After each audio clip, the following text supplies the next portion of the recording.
Welcome, everyone, to another round of Real Talk Food Safety with Jill and Tia. Hello, Hello. hello. Hello, everyone. Welcome. Welcome. We are so excited to have you here once again with us on our Real Talk Yes. because we have a really great topic today. I hope this title actually brought people into you, right? When you say the pain and the pleasure of different backgrounds in food safety and quality. Yes. Yes. And it's funny because, like, even people that I know that's watching. So if you're watching, please add where you're watching from. We talk about different backgrounds in food safety all the time. And sometimes it's like, oh, this person doesn't really have a background in food safety, but they're amazing. And sometimes we're like, okay, this person does not have a background in food safety. They're trying to make decisions and it's very painful. Right. And then on the flip side, we've all met people who are like, whoa, they know a ton. How do we help them? Like, how did they learn so much? How did they get to this point? We're amazed. Absolutely. Absolutely. And I think And it's we're even wonderful how, yeah, sorry. right. And we're even more amazed when someone outside of food safety and quality knows about food safety and quality and they're making the right decisions around food safety and quality. And we're telling them, yes, you know what you're doing, go forth. Mhm. Yeah. And so we're excited to talk about this today. And so if you're joining us, feel free to use like hashtag live to let us know if you're here right now. Or if you're checking out the replay, do hashtag replay so that as we go back through and look at comments, we always want to make sure we're connecting and circling back with you. So if you, Absolutely. yeah, as you join us, once again, drop hashtag live, hashtag replay, and where you're from. Yes. And of course, I'm curious, before we dive in to the real topic, or we're going into the topic, but Tia, do you have a story of like what was the strangest background that you've seen or heard for someone who's working in food safety? The strangest background for Yeah. me. Well, and I can You, share an example. yeah, go ahead with yours. Early on, I had a technician in our lab who, right, they could knock stuff out. They actually had a computer systems background, and I remember Mm, going, "How did you find your way into like our food lab?" yeah. It was one of those weird stories where they kind of came in part-time during school because someone needed a lab assistant and you didn't need a Right. lot of qualifications because you were just a helper, Mm-hmm. but they were quick to learn. They were a hard worker.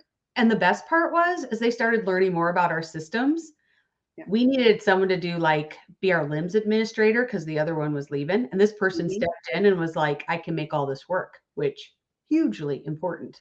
Yeah, yeah. I mean, that's great. I don't think I've ever met anyone with a background in computer systems working in food safety and quality. I would say my experiences, which now that I think back, it's like maybe I'm a little strange coming from engineering. Maybe not Maybe. anymore, but maybe at the time. Um, but then even as I've worked in the startup world, there are people that were managing food safety and quality that really had no idea around food safety and quality. They've only really worked in operations or they've only worked in logistics, particularly transportation. So they've really only worked in transportation and distribution, and now all of a sudden they have responsibilities from a food safety and quality standpoint. Mm. That's a big difference when you're thinking about like I'm trying to get my product from point A to point B, versus like how do I make this product with the highest quality, and that's safe for consumption. They're typically are their head is definitely below water, and when I come in, they're happy to to give me the food safety and quality pieces of the organization, because they know they're in over their head. Mhm. Well, and that's why I love that we're talking about this today, because even when we feel like we have been, I'm going to say somewhat trained in food safety and quality, right? Hmm. Sometimes we step into roles and we still feel like we are drinking from a fire hose. Yes. So Yes. how, which is, that's part of what we do, right? Hmm. But we also recognize that even if we have this experience, we're drinking from the fire hose. So what Right. about people who maybe don't have that background and they come into these roles? How do we help support them? How do we embrace their perspectives? how do we learn? Because they're bringing something to the table that we don't have either. And Right. so, Exactly. That's a piece of it. And then even as someone that is looking to build their food safety and quality team, mm, what are some things that they should look out for and look for when they're looking for a candidate? mm, But even as they want to move people internally, what type of skill sets, from a technical skill set and leadership skill set, should they be looking for, either to develop or looking for if they need to hit the ground running, that they should, consider when building their food safety and quality team? yeah, this will be fun to talk about. Yes. Yes. And we want to hear your experience. We want to hear what you've seen, because this is a discussion and we want to hear what backgrounds you've ran into, or even your background and how you've gotten into food safety and quality and how that has helped you. Well, and the big part is right. Part of the whole reason we do real talk is how do we help everybody being better together? Right. Because we know that these are things that go on in our industry, in our profession. And if we're lucky enough to run into someone who maybe has this experience, or we feel comfortable enough to have this conversation, we might be able to. Right. But especially with COVID, not everybody's been able to get out. Not everyone's been able to do connecting and networking. Mhm. So that's what we're about here. How do we do Absolutely. that? So, Absolutely. And we're here to help people that are looking to get into food safety and quality, right? So, like, even over the last couple of weeks, I've seen questions out there, throughout my network on, hey, I'm looking to get into food safety and quality, or I want to grow, or mm, I want to become a consultant. What certificates should I get? What type of technical background do I need? What type of leadership skills do I need in order to be successful in my role or as a consultant? So it's things that people are talking about and, thinking about. And so we really wanted to have this real talk because we want to provide some insights on our end, but also allow for you all to provide insights, mhm. throughout the conversation. So for the people who are looking to build their technical or leadership skills, they have somewhere to come to, right? And have that conversation with and get some feedback. Yeah. Well, and for those who are joining us for the first time, right? We're Jill and Tia, like it says. And where we are passionate is helping navigate leadership and food safety culture, because technical skills alone won't help us advance food safety to where we want to be. And so our passion really is, how do we help that transition from technical to leader? How do we help leaders think bigger about your food safety quality function and how it fits in the organization? Yes. So Those are we're things I all wish people would have helped me with when I was first starting out or Right, even moved here. exactly. Exactly. We're all about building, that sustainable food safety culture. And Mhm. that's what we talk about during these weekly lives, at noon Eastern time. So join us every single week because that's what we do. We talk about what's happening in food safety and quality, and how you could really help build your food safety and quality culture, one step at a time. Mhm. Yeah. Yes. So let's jump into the topic. Let's talk a little bit about the pain and pleasure of different backgrounds in food safety and quality. So we're hoping to share some of our thoughts and, of course, get your insights again. As we talk about food safety culture and food safety leaders, Mhm. we recognize that there are really many different interpretations of what what a great food safety and quality leader is, right? What we found is that there's really no right, wrong, or perfect background. The important part is really recognizing our differences, Mhm. appreciating the different skills, and then the big thing is understanding when we don't know something, and where to get help. So we talk about all the time on, like, building our teams, making sure you have all technical skills on your team, making sure you have different leadership styles on your team, because that's so important. One person can't do it all. So No. one person's background is not enough to make or break, an organization or make or break the team. But also knowing, I would love to hear your thoughts, Jill, just around the computer systems, tech. Like, he had to come in and say, oh, I don't know what this is. I need to learn about it. I need to take a class. I need to lean on my other teammates to figure out how to do it and learn a little bit about what you all were testing. And that's true, Tia. And I think one of the things that we even talk about in a couple other episodes is self-awareness. And I Yes. think we talk about that a lot as leaders, and what does that mean and how does that work to support us to be the best leader we can be, to be the best servants to our team. And I think this is another place where that comes up, because really that self-awareness is around kind of seeing those things, like you said, the differences and appreciating that. But one of the places that I've seen leaders that I very much respect is when they understand what they know they don't know. Right. And I too, I'm working on this all the time, right? Because there are places I tip my toe over and I'm like, probably a little too far in the water there. Um, Right. but I think that's a really important part when we talk about the different backgrounds and having people who can be self-aware to say, this is an area I don't know enough about. I'd Right. like to learn more, but I need help with that. And Yeah. I, even on my team, I remember having, I had a quality manager who very much aware of kind of where some of those boundaries were.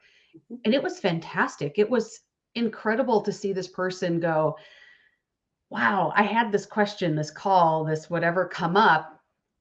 This isn't an area where I know that I don't have enough depth. And they would Right. reach out.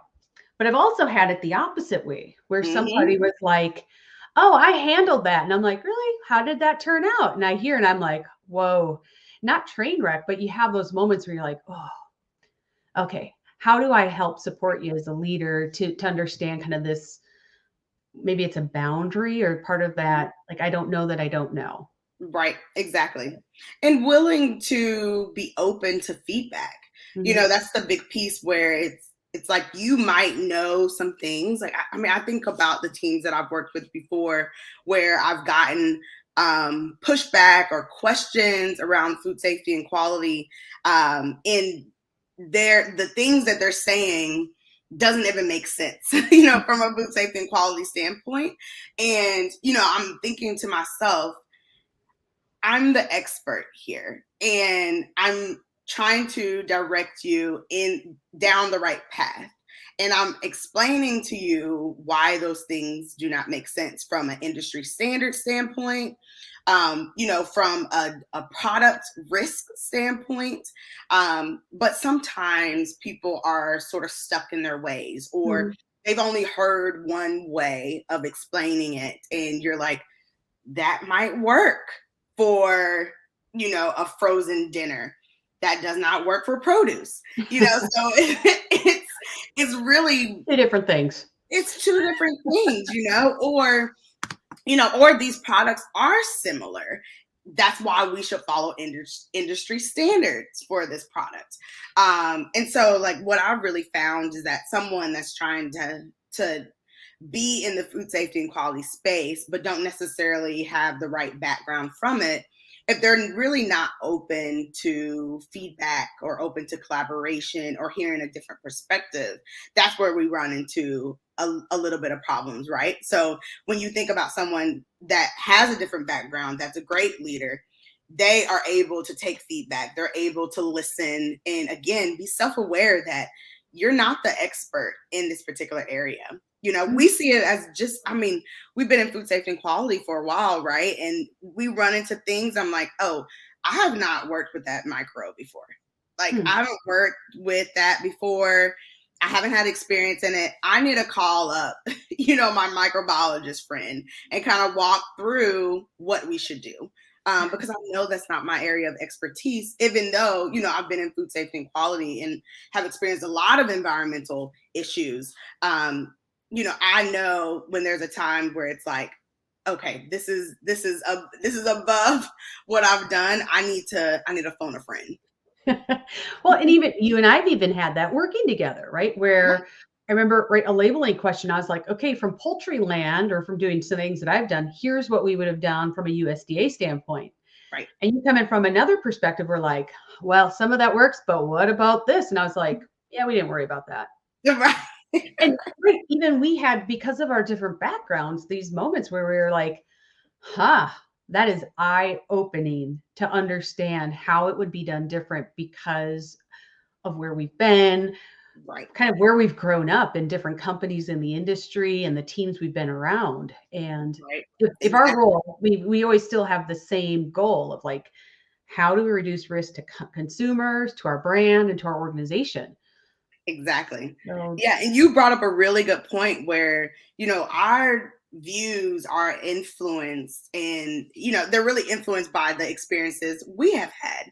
So, mhm, for the people listening, like Jill and I, we nerd out on food safety and quality, believe it or and not. we were nerding. That's what we do, and we were nerding out on.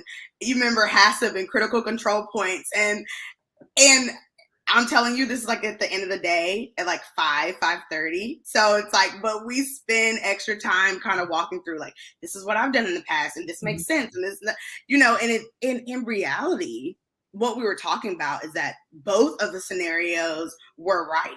mhm. They were right and they can be handled appropriately, and so we kind of walk through those type of things.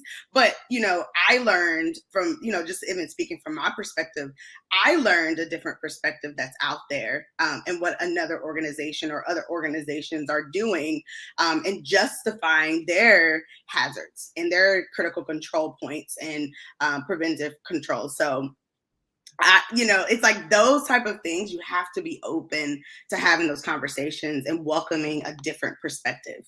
Yes. And so if you've been there like T and I have, put hashtag nerd alert because we've been there too. But I think to me, that's that beauty that we have this just rich history of people that come from these different backgrounds, whether it's, educational or on the job or even different industries. Hmm. And Tia, I know when we were talking about this topic, we looked back and said, years ago, there wasn't even a higher education program for food safety. Right. You had to come through different avenues, whether it was general bio or chem, or, there were some food science programs out there. There's some really great ones. Right. Maybe you came from, I mean, I've worked with people with agriculture degrees and it all applies. It's just a different perspective. Right. Mhm. Absolutely. Yeah, I talk about all the time with people where, coming from an engineering background, I didn't even know food was an option for me until 3 months before graduation. So I can tell you now, I didn't know previous research or anything in food safety and quality. So when I entered my first role, I really didn't have any experience in food at all.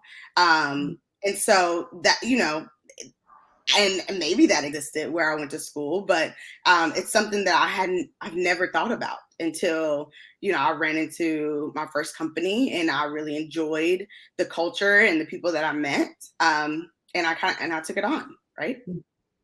Which I think is kind of unique in our food industry because we know that there are some professions that are so well defined, like you think of doctors, lawyers, engineers. I'm going to pick on Hmm. you, no, right? But we know that you went through some very specific training and experiences so that you could be in that practice. Right. And we don't have that same thing necessarily in food safety. Yeah. That's true. And that's why we see so many different backgrounds, is because we don't have a specific training curriculum that will lead you there, right? I mean, you talk about it, you can't be a doctor unless you go to school for it, right? You can't really be an engineer unless you go through an engineering curriculum. So, but for food safety or a lawyer, right? Like no one's practicing law without going through school for it and taking a test for it, right? For food safety, that's just not the case. And so we have to really work on building those things over time, so that we can be a great food safety and quality leader. Mhm. Well, and we've shared a couple stories of things that, like those were all great, like having someone with a computer science or system background that could kind of navigate both worlds, or even as an engineer, right? You're navigating both and bringing those Mhm. skills. I've also, especially as an early leader, didn't always ask enough questions. So, for example, like I would have somebody maybe working on a product and talking about shelf life, and they maybe had a really strong micro background. But because they didn't have any food science background, they didn't understand the packaging interactions. And as Yeah. an early leader, I'm like, well, hey, we're all here. Don't we kind of know all the same things? The answer was not really. Right. And that was really an eye opener for me to say, oh, I can't just make assumptions, because we all know what that turns into. But Yes. sometimes I think we do step into that because we assume that we've all had HACCP training, or maybe a PCQI, or we're some GFSI practitioner, that we have a lot of similarities in maybe where we start as a kind of a knowledge and experience base. Right. That's not always true. Yeah. And that's true. I mean, we've all run into people that, have a HACCP certification, but when we dive deep into a HACCP program, they might not have the real technical, real life experience, right, of HACCP. So they struggle with building or integrating HACCP into an organization because Mhm. they just don't have that experience. They recognize terms, and they recognize what maybe should be. But in reality, they haven't had that application, or they've applied it incorrectly in the past and it just hasn't been corrected through their career. Right. Mhm. Yeah. And and I think that regardless of where anyone is, right? There's always the current state, and then there's the future state. Hmm. And that's what I love, is that we want to share some of the things that we've learned over time about how it can all come together. And so we're going to share some of our top tips on, like, how do you move forward so that regardless of the backgrounds, because we want to appreciate and bring all that in, and have those perspectives, but recognize that we also have things within our team that we need to build.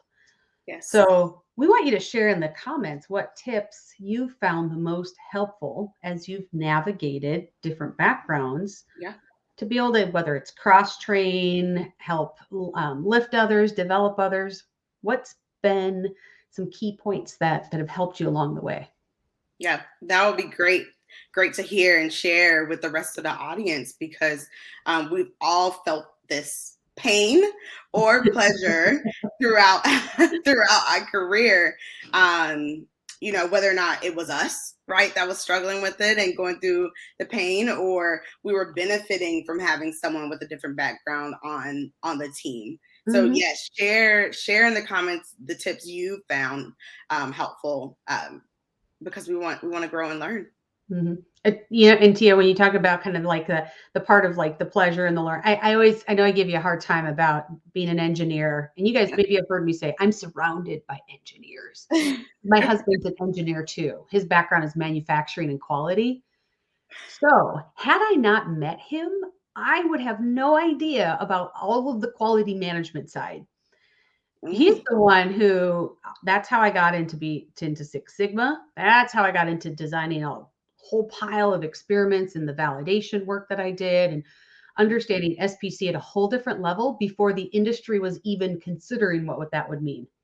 And oh, granted, I'm interesting. sure there were thought leaders in that as well. And your background, you're more apt to go in that road because that's how you were trained. Right. But that's a perfect example of kind of this melding of different backgrounds in education to help make our profession even stronger. Right. Absolutely. That's really interesting. I didn't know that. I didn't know that his background really, inspired you, or maybe, I don't know, did he push you into going down that path? It was one of those light bulb moments, right? When I think when you're trying to put stuff together and someone starts asking you about, like, well, what is different? Right. How much is different? And it really was an eye opener to go, okay, we don't have to just kind of speculate, guess, or rely on reference materials. We can actually create our experiments to help Right. us know this much easier, faster, better. Right, exactly. And I mean, just that alone, like knowing that that is an option, is awesome. And like you said, like we definitely talk about it in engineering. I was really grateful that the first company I worked with, they they looked a lot at Six Sigma and lean manufacturing. And it became a really big thing during the years that I was there.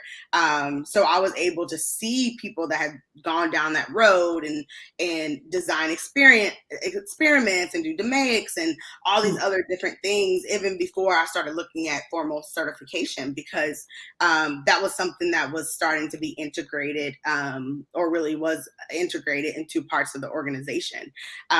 So, I mean, I wouldn't have known from a food standpoint how to apply it until, again, I was enrolled, because I didn't think about food Mhm. before joining. Yeah. Which I know is kind of a lead into some of the critical steps that we found help kind of meld these backgrounds, or if you come from different backgrounds, how do we help plan for stepping into a food safety quality leader role? And the first one was around technical skills.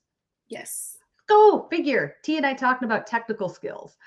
And I know we're going to talk about food safety skills, but I'm going to pause because some of the technical skills we sometimes miss as food safety quality people are the things like Six Sigma or the statistical side of our validations and our verifications to help support that. So that Mm-hmm. is a key part of a technical skill that we may want to build into our plan. Absolutely. I mean, when you think about SPC, around weight control, right? Like I remember Yeah. doing a project around weight control and SPC and really thinking about overfill, right? Which directly relates to the bottom line of your facility. That's a technical skill that I'm glad that I had, that I was able to lead that project, for our facility. Without it, and I love this example because and I use it often for people I talk with about food safety and quality, because it shows how we can actually be valuable from a cost saving standpoint. I always try to build in a cost savings project, at least one, into my food safety and quality plans, and really it's around the quality side of things, right? Most of the time, unless you're implementing software and that type of thing from a food safety standpoint. But for the most part, on the quality side of things, if having those technical skills really help you, execute cost saving projects. And so having those technical skills really pay off. And SPC is a piece of that. Yeah, and I know we could probably geek out over that because, when I think about the fundamental reason SPC was even designed was really about bottom line. It was about Mhm. where to be the most efficient and have the best product so you don't have rework and it's acceptable and all of that. Right. So from that whole Exactly. standpoint, that is a huge like technical skill to be able to build into your team. Yeah, absolutely. And then when you talk about other tools, looking at reducing sanitation time, or Mhm. Oh, reducing quality defects, all of those pieces, you're really using technical skills to get to root cause, and then implementing corrective action for them. The mm. whole problem solving, platform of using Fishbone or YY, or those type of tools, focus improvement groups. Those are technical skills to gain, and you want to think about when it comes to your food safety and quality team, because we can actually be cost savers, for the organization, and ultimately, business partners, which is what we talk a lot about at Catalyst, where we help our clients really integrate food safety and quality and become those business partners. Mhm. Cost saving projects is a part of being a business partner for the organization. And they directly tie, into the technical skills that your team or yourself, has. And I'd love to hear, what type of technical skills people are finding valuable as they're developing teams and individuals. Because as food safety quality professionals, I feel like we often master technical skills within food safety quality Mhm. because there's always something new about intentional adulteration that we need to have a technical skill to learn more about, or just anything, right? Right. Pick Passive something under the QMS system. certification. Right, We exactly. naturally gravitate towards some of these skills that are technical. So even when we think about our technical skills and like, do you do a formal matrix for your team? Mhm. How do you look at it objectively to say, where does our team need technical skill development or improvement? Where do we need to strengthen them? Where do we need more than one person with this skill? Yes. That's all part of this planning our technical skills so that we can develop our team more wholly. Mhm. And also, as we talked about, kind of then they're all advocates and champions, ambassadors of food safety and quality that we get to better integrate with the company.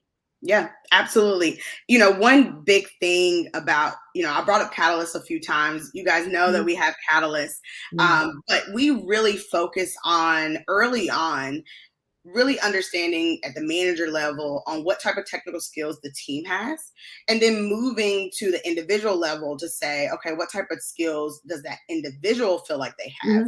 Mhm. And we like to do that comparison because sometimes managers don't really even understand what technical skills they have on their team. And it's because we're, as managers, you're not in the weeds, right? Which you Mhm. should not be. We kind of had that conversation early on about stepping into your role as a food safety and quality leader. But a piece of that is doing more strategic work versus tactical work. Mhm. And so your people are learning in real time on the job, and they're developing skills that you might not know. So having a technical skills assessment of some sort and reviewing that at a frequency is so important, because this will help you, again, like Jill said, have a more whole team of skills that you can lean on, because not one person is great at every single technical skill that's needed from a food safety and quality standpoint. Yeah. And I'm going to pick on just even a basic one, HACCP plans. Hmm. So, for example, while we had many people that were HACCP certified and people in facilities responsible for HACCP plans, we also had a point person who was responsible to make the changes, make sure things are validated, verified, all of that good stuff. Right. Well, guess what? That doesn't mean somebody else was comfortable picking up a HACCP plan and doing the full reassessment on their own. Yes. And that is a huge, like, that's a huge gap in a system when you don't have that depth to have people being comfortable doing the full skill or the full task or activity that needs to be done. Right. And by Exactly. doing a technical skill assessment, you get to help uncover those things where people are like, yeah, I can step in for a day, but I can't step in for a month. Right. So Exactly. that's why it is so important to actually take the time and do this assessment versus just kind of assuming where people are at. Absolutely. Absolutely. So I think that's great. So we're definitely at the technical skills level, and that's what you want to make sure that people are getting, regardless of the background that they're coming from, right? Mhm. The next one is really around assessing and planning for leadership skills. Yeah, because we've talked about this multiple times. Technical expertise does not always translate into like I'm a leader. Right. Exactly. And same as we talked about technical skills, right? We all develop leadership skills even over our careers. And so what I Mhm. have today is vastly different than what I had, coming out of grad school. Right.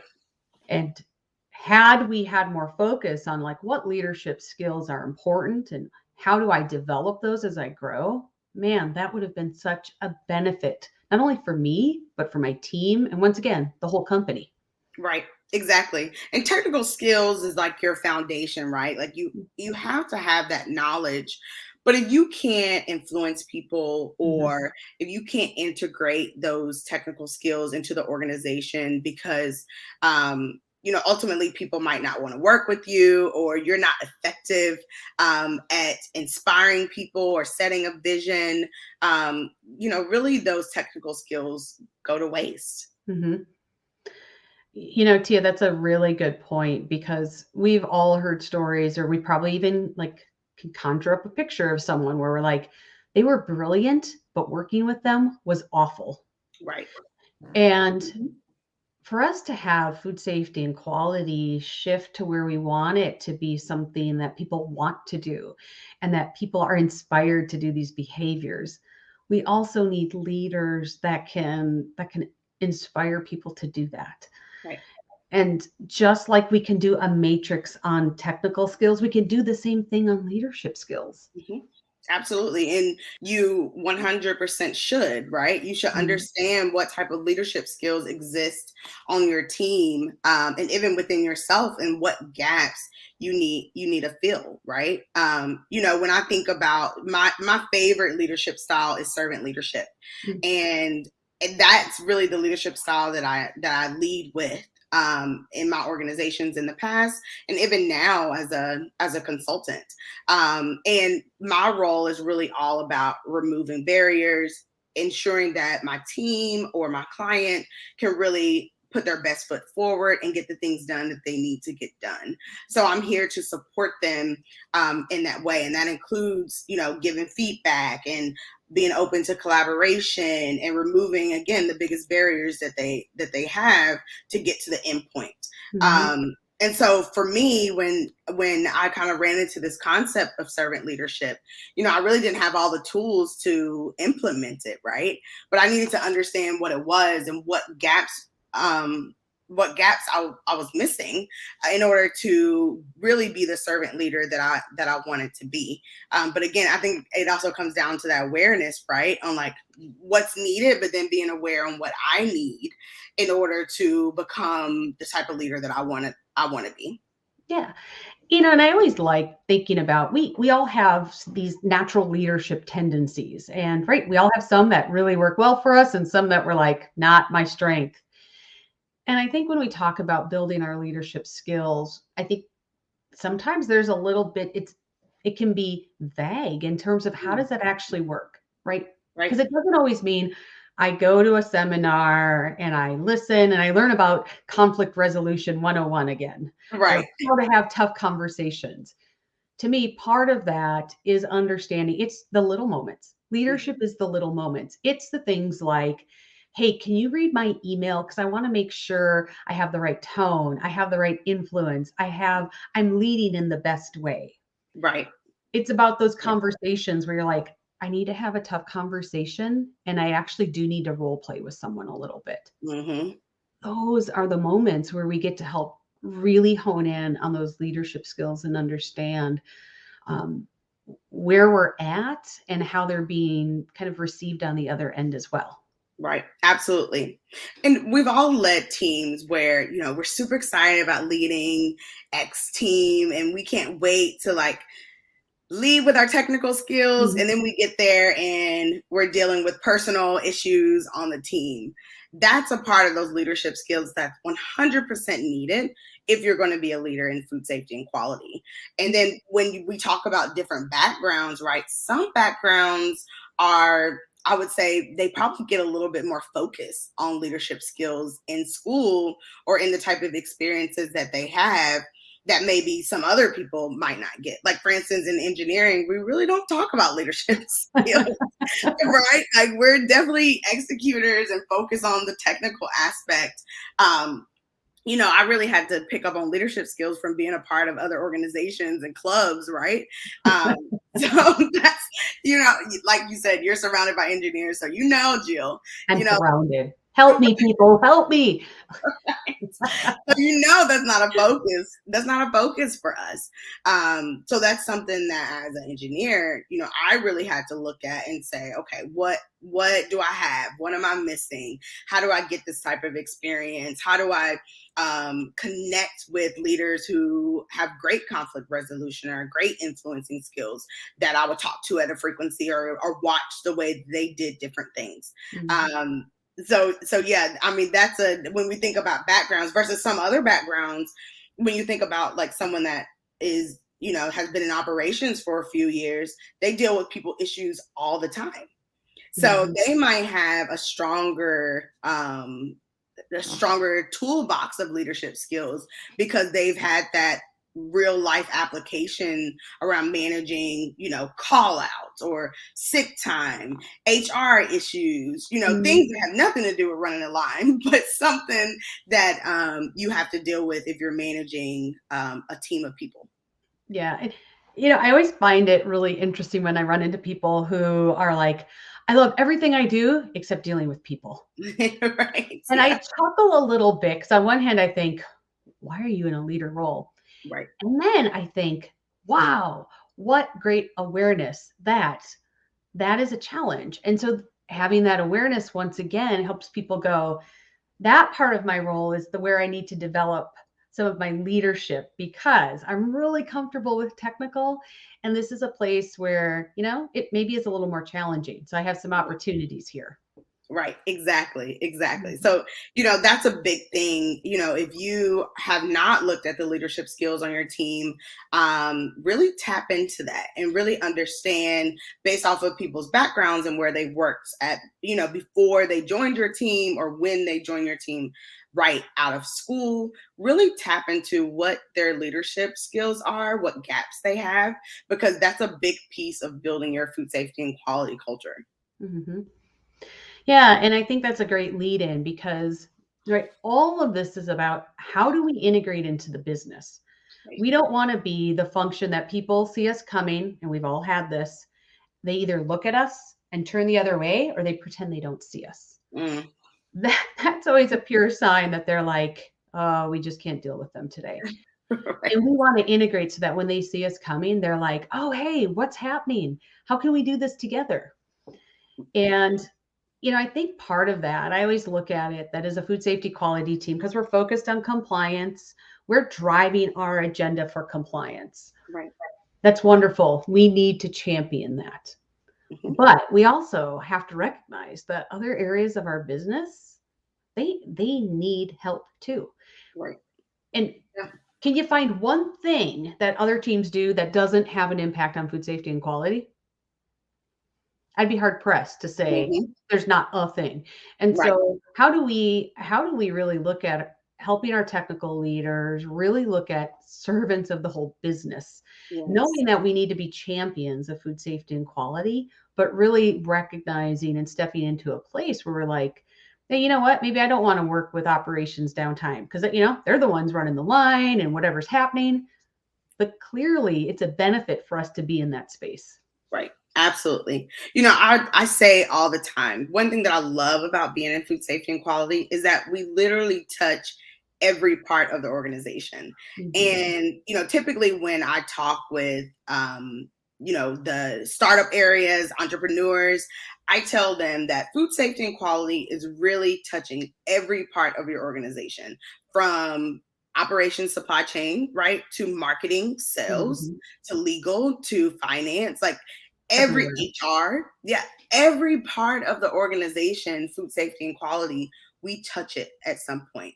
And so when we think about other things that are happening in the business and understanding, how do we serve in those areas, that's a part of building, number one, that influence, but number two, that integration where, sometimes I'm sitting in the past, I've sat in on some marketing conversations, and one of the big things that I know people listening in food safety and quality will understand is that marketing will come up with a great idea to add a claim. And you and But it you comes in a know, package. It's just on my website. Doesn't that make a difference? right? Exactly. So we know where it's like, oh, that is a new claim. Let's talk about how we can make this happen, right? For you, for our business. And so being a part of those conversations, putting yourself in their shoes and integrating yourself into those conversations is so important to building a food safety and quality culture. Mhm. Yeah, and I think once again, because when we have different backgrounds that we bring into food safety and quality, it helps us have this bigger perspective about different areas we can help in the business, Yes. different ways we can approach areas of the business. It really creates this rich place where we can learn more together and be much more effective than if we were all coming with the same background, Right. to this place. Right, absolutely. And think about your example with the tech that had a computer systems Mhm. background. It's very important for us to integrate into IT from a Mhm. food fraud standpoint, maybe from a security standpoint, like we need to be integrated into IT. That person probably knew the language or Oh, some of the language that they can have that conversation to say, okay, we need software or we need this system to work within our system. We need to get these things out of it, but we need it to be secure. right? Like I know I can't have a super technical conversation around that, but this person maybe would have been great to have those conversations, right? Well, and they were, and not only from the IT side, but because they were credible, right, in Hmm. computer software. So people knew. So when we did things like, hey, we would like our facilities to pre-log in directly to our limbs versus having to duplicate work, this Hmm. person was able to make that happen because they understood all of the parts that went into it. They could Right. make it more seamless. They did a lot of work with integrating like all the lab equipment. Like Hmm. we went paperless, then they went out to the facilities and they were helping with that. I mean, they brought a richness because they knew our system, they knew our culture, they had this credibility that helped them get into places and projects that we probably wouldn't have had credibility being in prior to that. Right, exactly. You know, even coming from a background in engineering, people understand that as an engineer, we learn a lot about process and process control, process development. And so I've helped on many different processes outside of food safety and quality Mm. because I have that background. And just the way that, I've kind of been taught to think about things, or, even from a problem solving standpoint. Sometimes I'm working on a problem solve.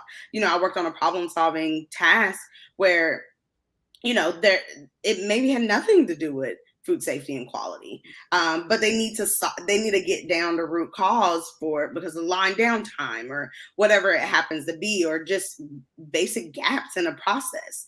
I've been rolled in to help because again, my background is a little different, Mhm. where I'm able to pull from those skills, and my organization was able to use me.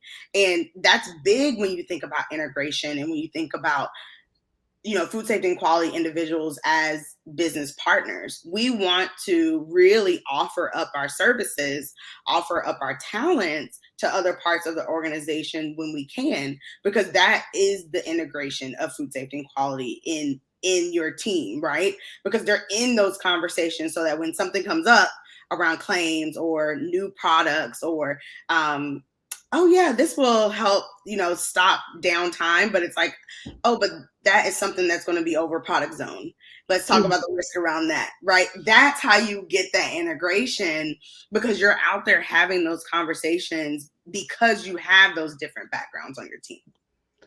Yeah, and I just think about how we can celebrate that and how that we bring these different perspectives and that it does create some pain, right? If Mhm. depending on where we're at, but it also creates all this richness that we need. Right. And we can certainly support our entire mission of where we're going if we use some of these easy steps, like creating a plan around technical skills, creating a plan around leadership skills, and then plan on how you actually integrate. It won't just magically happen, it needs to be intentional.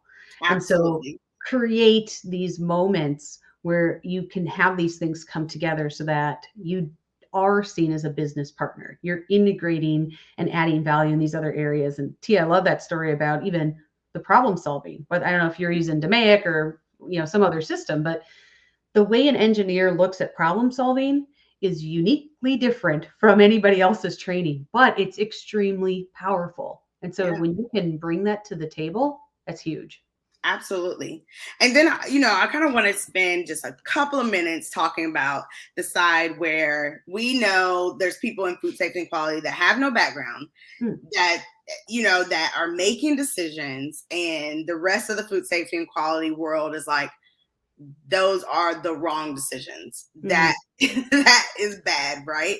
And sometimes it could be the top leader of the organization, right? It could be someone that took over food safety and quality, and they're really in the legal field, or and just because they have the legal field, people feel like, oh, they can lead all of food safety and quality, Because it's all or risk. It's all risk management. right, it's all risk management, exactly.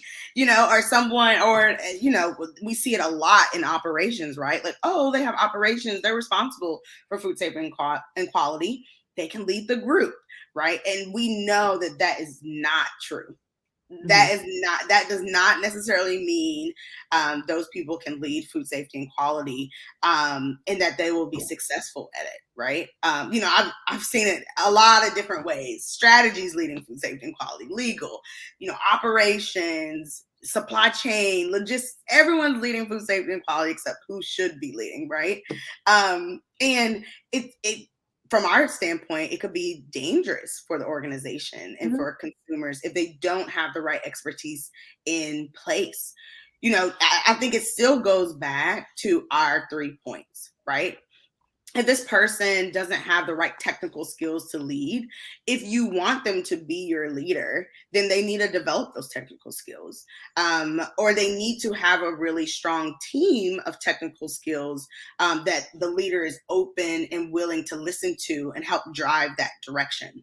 Mhm. Right. They need to have the right leadership skills for the task.